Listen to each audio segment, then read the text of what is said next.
at last a show for the 1948 side, as this weekend in Sydney, Bradman's undefeated team assembled for a reunion.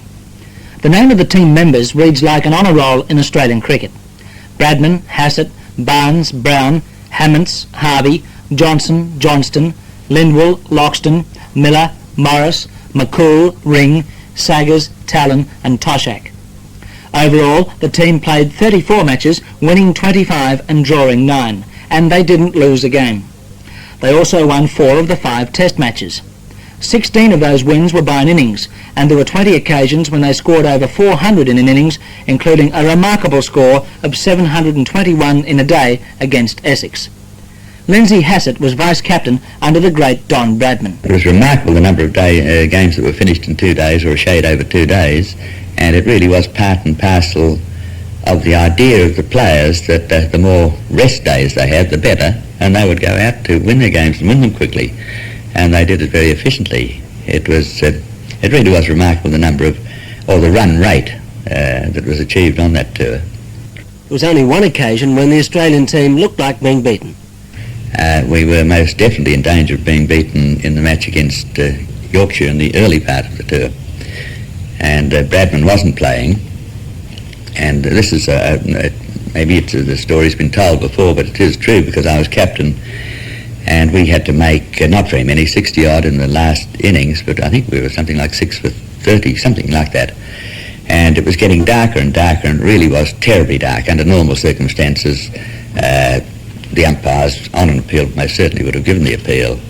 And when the 6th wicket fell, we had a lot of discussion in the dressing room about whether we'd play on or whether we would appeal against the light, and this was the whole conversation in the dressing room. And as Don Talon went out in at number 8, I said to him, all right, Don, give it a go. And I tried to tell him to appeal against the light, but he took me up the wrong way. He went in, hit about 3/4 and and then another couple of 2s, and in no time we got the runs required and we'd won the match. A total of 50 centuries were scored in all matches by the Australians on tour, with Don Bradman topping the list with 12, and then Bill Brown, who scored 8. But Brown had great trouble in getting a regular place in the test team. Bill Brown, who had played in only 2 tests, 3 innings, but over the whole tour he averaged, I think it was nearer 60 than 50, and he wasn't good enough to get a game in 3 of the tests. Well, now anyone going through England now and averaging something close to 60, well, surely they would be there playing in the tests and playing in all the tests. And we had lots of players who really could have taken their place in a normal test side and performed well, but they didn't get the opportunity in that team. But the dominating influence in the team was the captain, Don Bradman. Don Bradman as a captain was a very practical captain.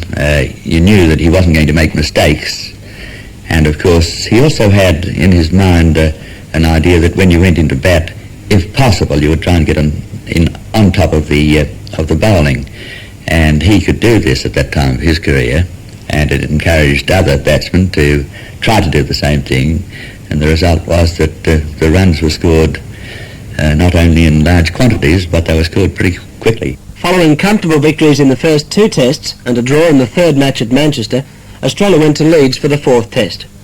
England's 11 included Hutton, Washbrook, Edrich, Compton, Yardley, Evans, Laker and Bedser. Formidable strength indeed. Hutton and Washbrook opened attractively. Hutton was 77 when Lindwall re-entered the attack. Chester indicates that he's about to take it. Shows it with a warning and paternal air to Hutton, and Lindwall seizes it. He's just going to bowl with a new ball now from the grandstand end. Goes through the usual Lindwall bout of physical jerks. The shirt is now comfortably loose, and it fills with wind as he comes up now from the grandstand end. Bowls the first ball to Hutton, a magnificent outswinger.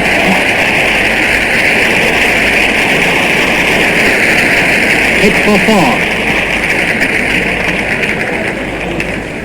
Now that was hit on the half volley by Hutton for 4, and a difficult ball it was to cope with. Over its last 2 yards it went 8 inches. It went off the line of the middle and off, clean outside the off stump, and Hutton right over it, hit it firmly past the somnolent Toshak at point for 4 runs. And now here comes Lindwall again to Hutton, and that was a magnificent in-swinger that pulled him off his pad.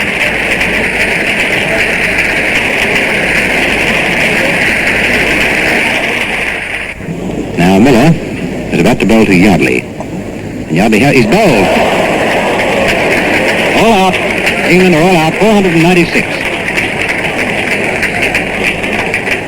That was a bad shot by Yardley. He endeavoured to kick that ball and it came in. I mentioned last over the ball that the Miller bowled to him that swung very late, and that was outside the off stump. Yardley tried to square cut it apparently, but it did dip late. And then it moved in, and a broad grin from Saggers now to Miller, as that one did something in the air and off the wicket that neither Yardley nor the bowler expected, or Saggers, but it was sufficiently good to bowl Yardley, but it was made look a better ball, possibly by a bad shot.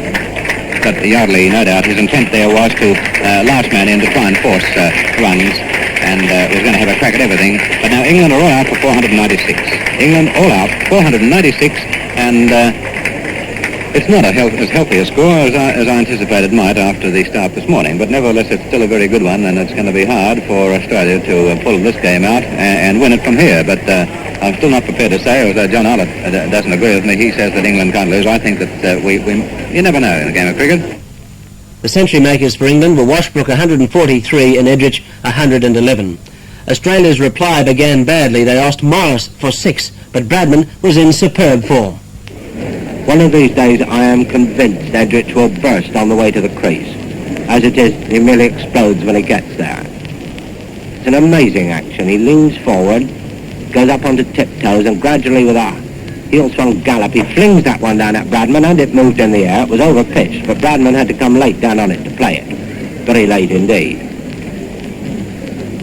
It's quite fast. It's not by any means as fast as Lindwall, and it's a slingy action, completely out of the normal traditions of fast bowling, but it certainly propels the ball very fast indeed from one set of wickets in the general direction of the other. There's another one, that's short, and Bradman's hooked it for 4.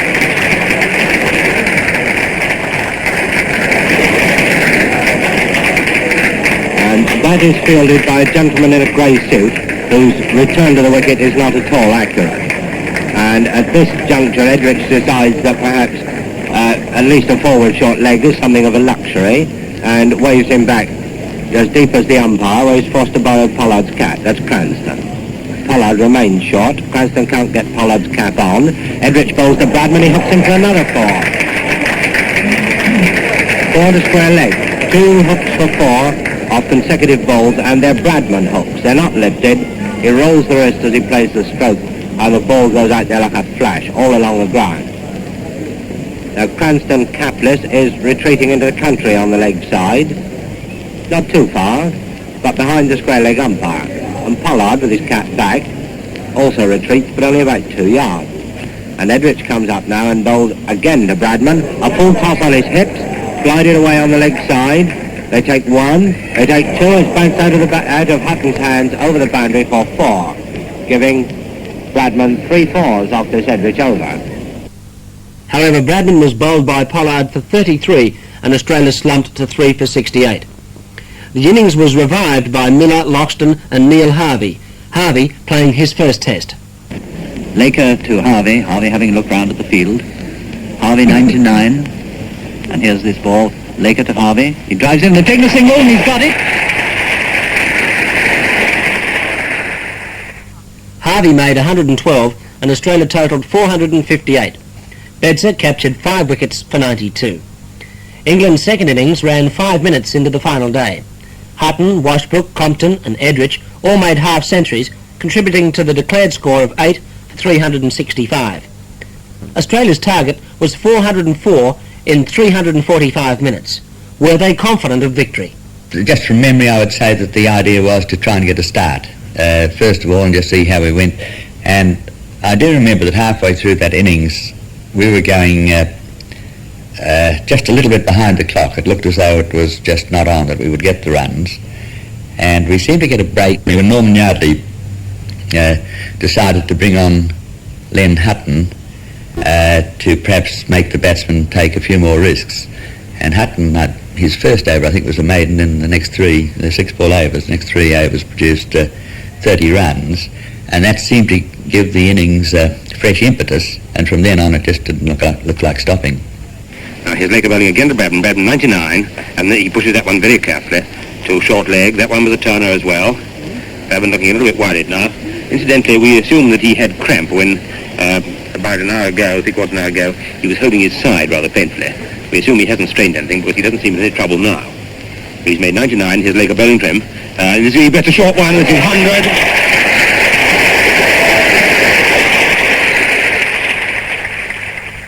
Two overs for 55 runs. He bowled 6 maidens, and although it wasn't policy to use a pace bowler all day long, whenever he was called upon, he did his job on a wicket that if it suited any bowler, certainly suited a spinner. There was no leg spinner in the England side except Hutton or Compton when he bowls his left arm googly, and neither of those looked good enough to worry great batsmen who were bent on taking up England's challenge of fast runs. They took it up and they met it. Well, now Cranston comes to bowl to Harvey. Harvey picks him off his toes, hits him with a long on boundary, and he's stolen a stump, and the ball's crossed the boundary and they call over. 404 in 330 minutes.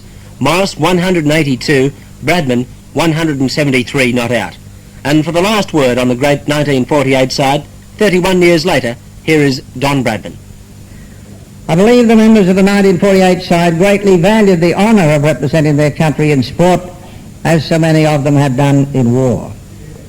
They may not have returned with their pockets full of money, but they did return with the priceless treasures of golden reputations and memories.